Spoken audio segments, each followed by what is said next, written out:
Como les conté al principio del programa, bueno, el otro día viste que surgió esto de estos aranceles que bajaban para celulares importados y también para los que se hacen en Tierra del Fuego. Y empezamos, bueno, a empezar a decir, bueno, ¿qué era este régimen de promoción de Tierra del Fuego? ¿Cuándo empezó? ¿Por qué se hizo? ¿Para qué servía? ¿No? ¿Con qué idea se pensó? ¿Y cuál era el resultado a buscar en ese momento? Y me parece justo que estemos de alguna manera analizando si este régimen sirve o no por lo que fue pensado, ¿no? Que básicamente es para llevar más población a Tierra del Fuego, ¿no? Que es una estrategia nacional para poblar el sur, para la puerta de la Antártida y buscar, digamos, que un territorio que había muy poca población empiece a tener más población.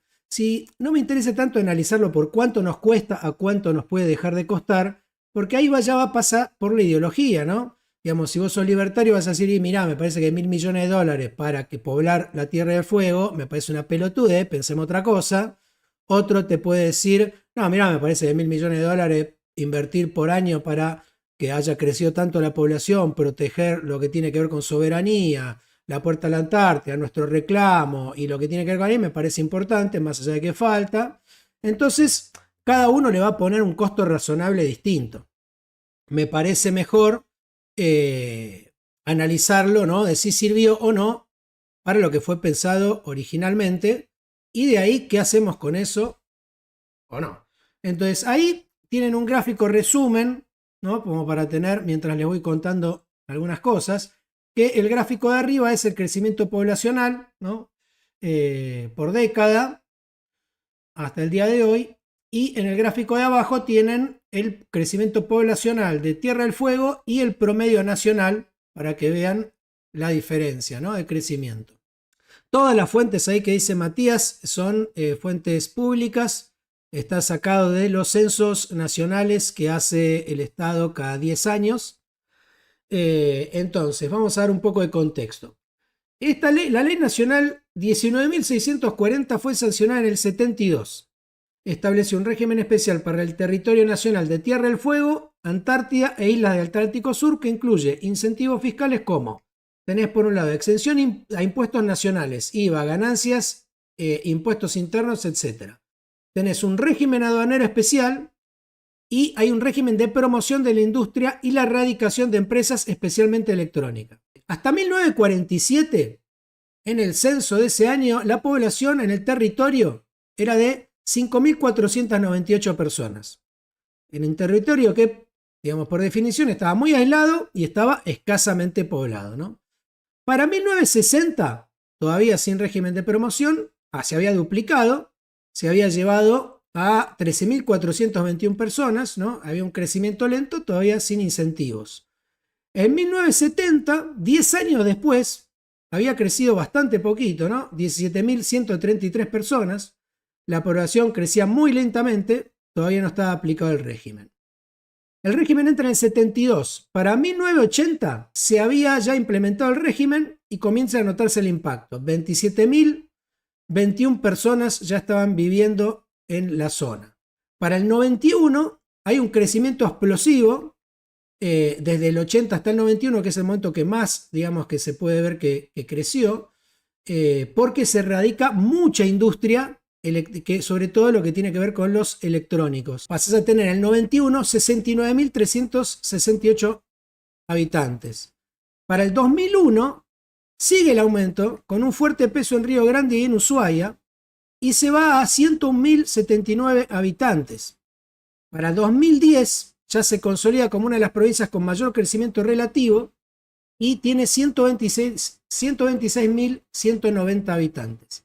Para el 2022 siguió creciendo a menor ritmo y tiene 190.641 habitantes.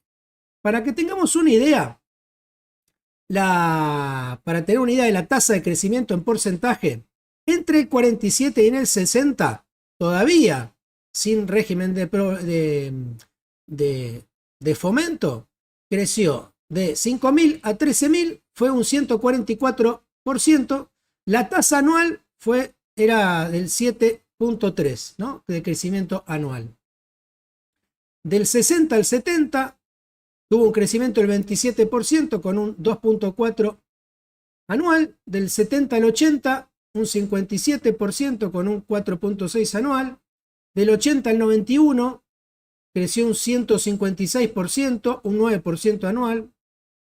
Del 91 al 2001 creció un 45% con un 3.8%. Del 2001 al 2010, 24%, 2.5 anual. 2010 a 2022, un 51%, un 3.5 anual.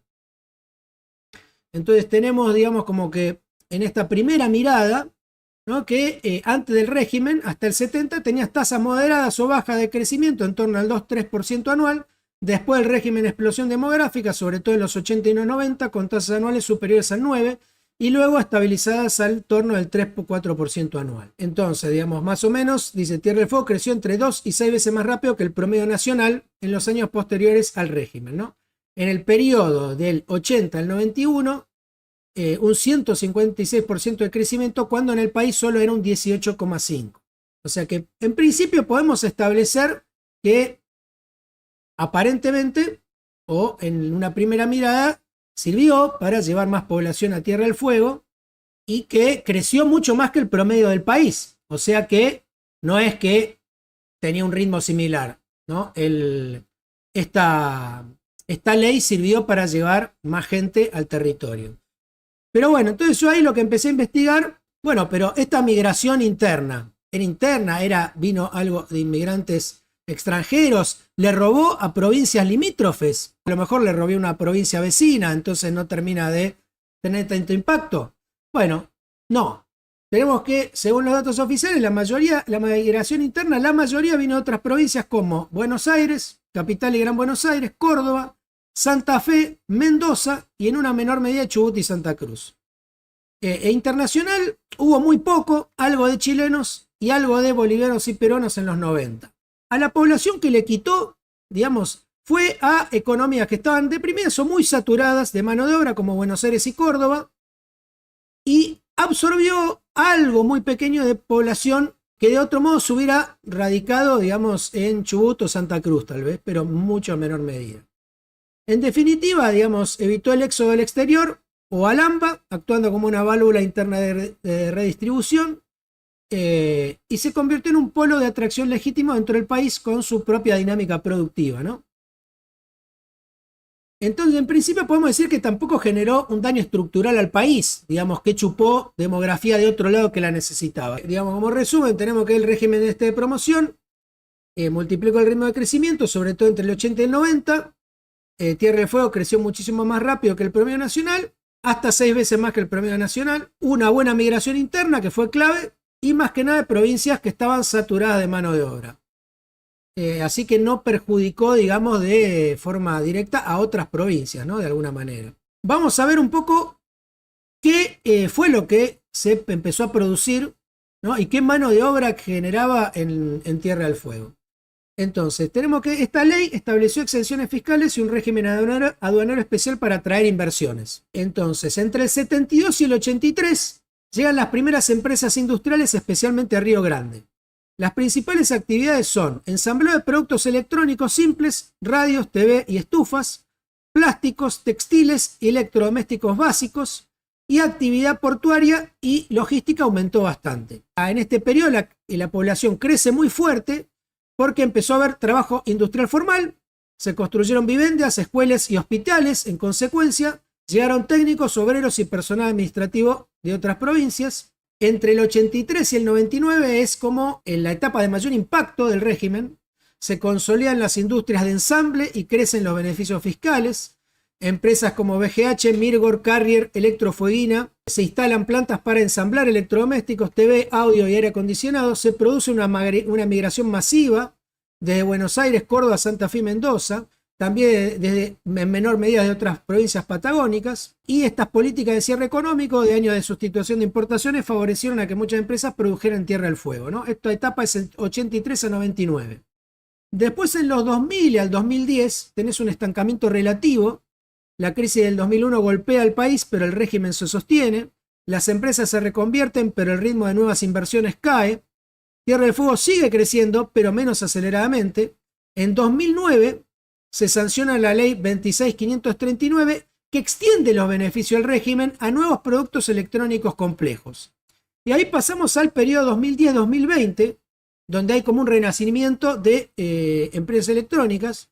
Empiezan a producir celulares, tablets, smartphones, microondas, televisores LED, aire acondicionado y split. Tierra del Fuego se convierte en el principal ensamblador de productos electrónicos del país. Sin embargo, a diferencia del proceso que se da de los 80 a los 99, muchos de estos procesos son de bajo valor agregado, ensamble y no fabricación. El empleo industrial no crece tanto como en los 80 porque las líneas de producción actuales requieren menos trabajadores por unidad. Hay mucha más automatización y nuevas tecnologías hacen que una misma fábrica produzca más con menos personal. Además, el costo de vida de la provincia sube, hay menos incentivo migratorio, si no hay empleo asegurado. A esto se suma que el país comienza a abrir más importaciones, sobre todo de 2015 y en adelante, y que, bueno, empieza a haber críticas al régimen por su ineficiencia fiscal, de alguna manera. Digamos, ¿hay una razón para estar debatiendo este tema?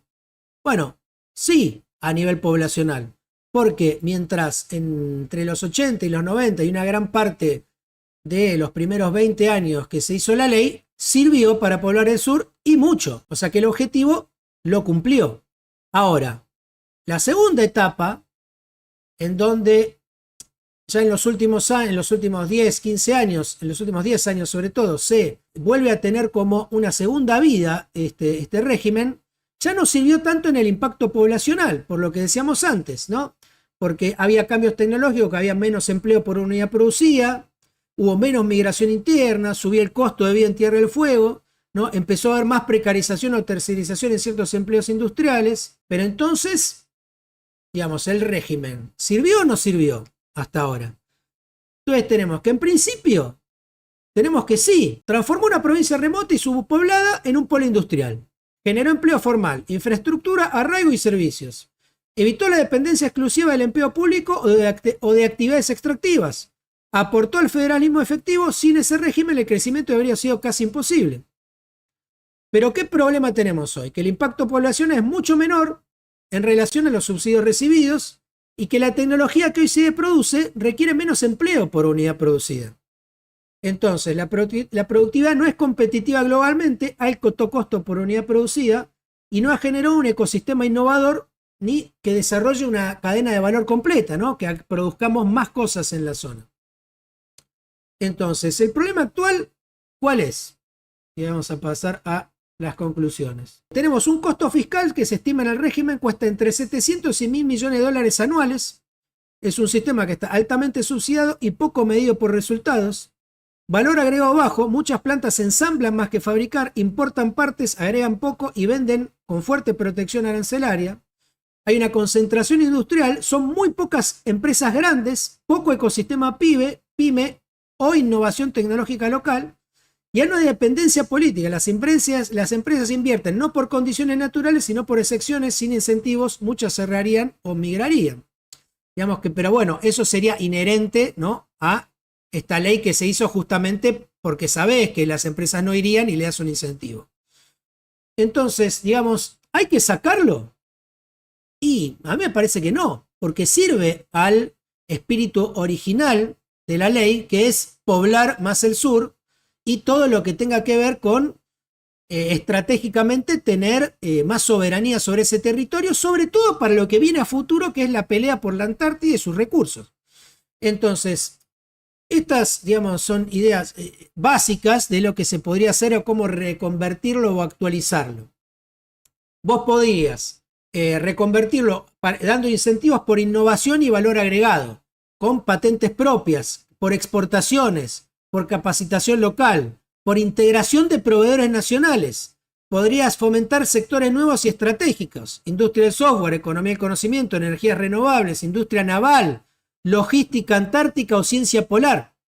Podrías crear parques tecnológicos mixtos, incentivar inversión mixta, público-privada en sectores de base tecnológica, que sea militar tal vez. o algo que sea de desarrollo más argentino. Auditar resultados y establecer metas. Evaluar anualmente el empleo, la inversión y los aportes locales. Quitar beneficios a empresas que no generen impacto real. Si vos tenés una empresa ahí que tenés los beneficios, pero no generás un impacto real, andate a otro lado, amigo. Entonces, si lo eliminamos, golpearía una economía regional frágil. Desataría desempleo, pérdida poblacional y aumento de conflictividad social. El costo social del cierre sería, digamos, se vería que sería altísimo. Entonces, me parece que, en conclusión, digamos, el régimen sirvió históricamente y sigue siendo necesario estratégicamente para el país, pero necesita una actualización profunda. Entonces, podemos pasar de subsidiar el ensamble protegido a premiar la innovación y el valor agregado genuino, que genere, ¿no?, el talento y el desarrollo argentino de verdad.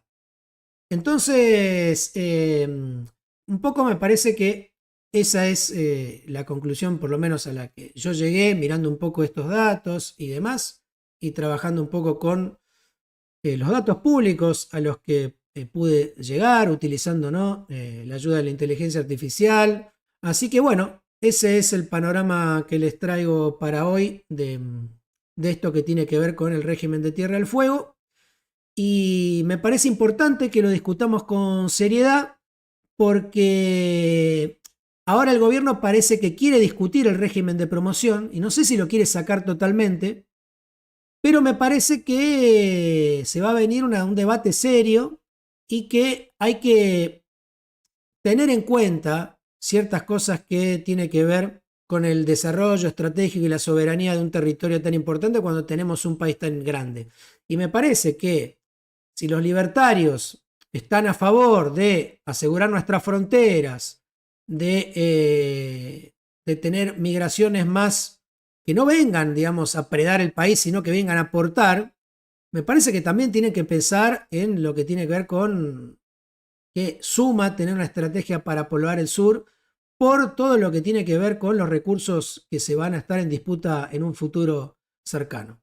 Así que, bueno, guachines, espero que les haya copado este trabajito, este pequeño análisis preliminar que hice y que les sirva, nada, digo que por lo menos que sirva para la discusión acá dentro del canal.